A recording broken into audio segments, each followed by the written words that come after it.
Hi guys, today I'm going to give you a quick overview about muscle building nutrition and some fundamental guidelines to follow to have you building as much muscle as possible. So firstly, just to give you a realistic expectations, you should be aiming to gain about 0.25 to 0.5% of your body weight per week. Any quicker than that, you're likely gaining a lot of fat. Any slower than that, it's really hard to track and be sure if you are actually building any muscle. So how much do you need to eat to achieve that? Well, total calories are the key, and you need to be in a surplus. So you probably need to be eating a minimum of 16 calories per pound of body weight per day.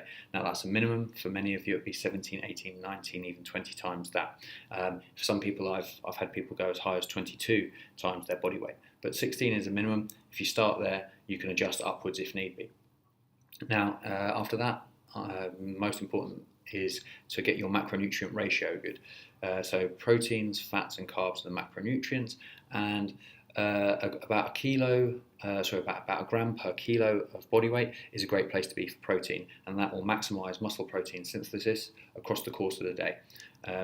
You should evenly split the protein into 4, 5 or 6 meals a day. There's no magic number, but just whatever suits your preference or your schedule the best. After that, I'd set your fat. Now, for fat, what we're looking for is to optimize hormonal levels, and given you're in a surplus and you're also going to be having a lot of carbohydrates, as you'll find out in a second, there's not that much risk of hormones being out of whack, but you need to make sure you're having a minimum intake of fat to achieve that. So that minimum intake is probably around 0.6 grams per kilo. After that, the rest of your calories are going to come from carbohydrates. So you're going to be eating a pretty high carb diet to build as much muscle as possible.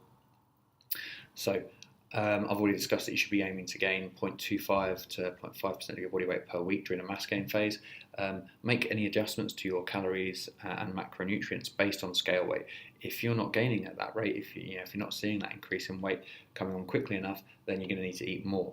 So then adjust calories upwards by 250 to 500 calories per day. Be on the lower end of that spectrum if you're a small person, or on the higher end if you're a relatively large person. Okay guys, so that should give you a really nice overview and something to take away and put into practice to get you building muscle. If you've got any questions or comments, or you want me to go in a little bit more detail about any of these topics, then let me know and I'll be happy to help out.